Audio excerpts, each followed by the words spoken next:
Hello, good morning എല്ലാവർക്കും. ഞാനിന്ന് രാവിലത്തെ പ്രഭാത ഭക്ഷണം എൻ്റെ ഗോതമ്പ് ദോശയാണ്. എനിക്ക് സ്പെഷ്യലായിട്ടുള്ളതെന്ന് വെച്ചാൽ ഗോതമ്പിൻ്റെ 2 ഗ്ലാസ് ഗോതമ്പ് പൊടി എടുത്ത് ഞാൻ അതിൽ ഉപ്പും വെള്ളം ഒഴിച്ച് നന്നായി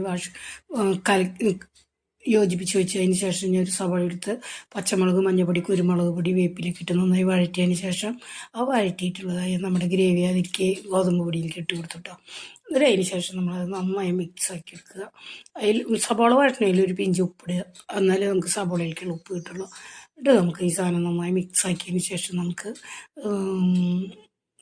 വെള്ളമൊക്കെ അതിൻ്റെ ആവശ്യമുണ്ടെങ്കിൽ കട്ടി കുറയ്ക്കാനായിട്ട് ഇത്തിരി വെള്ളമൊക്കെ ഒഴിച്ച് സെറ്റാക്കുക. എന്നിട്ട് അതിന് ശേഷം നമുക്കത് ഗ്യാസ് അടുപ്പ് കത്തിച്ച് ദോശക്കല്ലിയമ്മ വെച്ചിട്ട് നമുക്കത് അതിൽ കോരി എത്തി കഴിഞ്ഞാൽ നമുക്ക് നല്ല ഹെൽത്തി ആയിട്ടുള്ള ഒരു ദോശ ഉണ്ടാക്കാനായിട്ട് സാധിക്കും.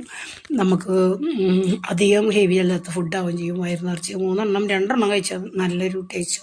ഇതിന് കറിയൊന്നും ഇല്ലെങ്കിൽ ഇത് കഴിക്കാൻ പറ്റാവുന്ന ദോശയാണ്. നല്ല ടേസ്റ്റ് ഉണ്ട്. ഞാനാണെങ്കിൽ കുറച്ച് സാമ്പാർ ഉണ്ടാക്കിയിട്ടുണ്ടായിരുന്നു കേട്ടോ. അപ്പോൾ ഞാൻ ഉള്ളിയിട്ടിട്ടൊക്കെ കുറച്ച് സാമ്പാർ കുറച്ച് ഉണ്ടാക്കിയിട്ടുണ്ടായിരുന്നുള്ളൂ അതിൻ്റെ കൂടെ കഴിക്കാനായിട്ട്. പക്ഷേ അതില്ലെങ്കിൽ നമുക്ക് കഴിക്കാൻ പറ്റും കേട്ടോ. നല്ല രസമായിട്ടൊരു ഇതാണ്. പിന്നെ അപ്പോൾ എനിക്കൊരു 6-7 എണ്ണം കിട്ടിയിട്ടാണ് ദോശ.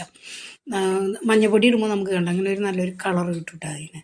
അപ്പോൾ ഞാൻ ഇത്തിരി മഞ്ഞപ്പൊടി ഇട്ടെന്ന് മാത്രം. അപ്പോൾ അതിന് ശേഷം ഞാൻ ചായ ഇപ്പുറത്ത് അടുപ്പത്ത് വെച്ചിട്ട് അധികം ചായയിലില്ലാണ്ട് ഞാൻ ലൈറ്റായിട്ടാണ് വെച്ചത്. എന്നിട്ട് ഞാൻ കപ്പിൽ കുറച്ച് ചായയിലിട്ടിട്ട് ചായ നന്നായിട്ട് ആറ്റിയെടുക്കുന്നു. അപ്പോൾ നമുക്കൊരു ടേസ്റ്റ് വേറെ കിട്ടും. നമ്മൾ ചായ വെച്ച് കഴിഞ്ഞാൽ എപ്പോഴും വേറെ എക്സ്ട്രാ ചായയില കപ്പിലിട്ടിട്ട് ആറ്റി കഴിഞ്ഞാൽ അതിന് നല്ലൊരു മണം വരും കേട്ടോ ചായയില. അപ്പോൾ നമുക്ക് അങ്ങനെ നിങ്ങൾ ചെയ്ത് നോക്കിയോളാം. ഞാൻ കടുപ്പം കുറച്ചിട്ടുള്ള ചായന് വെച്ചത് എന്താ വെച്ചാൽ ചായ വെക്കൽ ഞങ്ങളവിടെ കൂടുതലാണ്. ഞാൻ എപ്പോഴും ചായ കുടി, അപ്പോൾ ഞാൻ ചായയിൽ കുറവിടണമല്ലോ കേട്ടോ. അങ്ങനെ ഞാൻ ഈ കടുപ്പം ലൈറ്റായിട്ടുള്ളൊരു ചായ ഉണ്ടാക്കി ഒരു 3 ദോശ ഇട്ട് പിന്നെ ഞാൻ കുറച്ച് സാമ്പാർ ഒഴിച്ചു ചായ കുടിക്കാനായിട്ട്. അപ്പോൾ നിങ്ങൾ രാവിലെ ഇങ്ങനെ നേരത്തോടെ തന്നെ നമ്മുടെ ഭക്ഷണം കഴിക്കുക, അധികം ഹെവി ഇല്ലാത്ത ഭക്ഷണം കഴിക്കുക. അപ്പോൾ നമുക്ക് കുറേയൊക്കെ ശരീരത്തിന് കുറേ സുഖങ്ങൾ കിട്ടും. ഇപ്പോഴത്തെ കാലത്ത് നമുക്ക് കണ്ടമാനം പണ്ടത്തെ പോലത്തെ ആരോഗ്യം നമുക്ക് ചെറുപ്പക്കാർക്കില്ല. പണ്ടത്തെ ആൾക്കാരുടെ പോലെ ഞങ്ങളുടെ അപ്പനൊക്കെ ഇപ്പോഴും വയസ്സായെങ്കിലും നല്ല ആരോഗ്യവാനായിട്ടാണ് ഇരിക്കുന്നത്. അപ്പോൾ അതുപോലെയല്ല നമ്മളിങ്ങനെ ശരീരമൊക്കെ ഇങ്ങനെ വണ്ണം വെച്ച് തരുന്ന ഒരു പ്രകൃതമായിട്ടൊക്കെ കാണുന്നത്. അപ്പോൾ നമ്മളത് ശ്രദ്ധിക്കുക.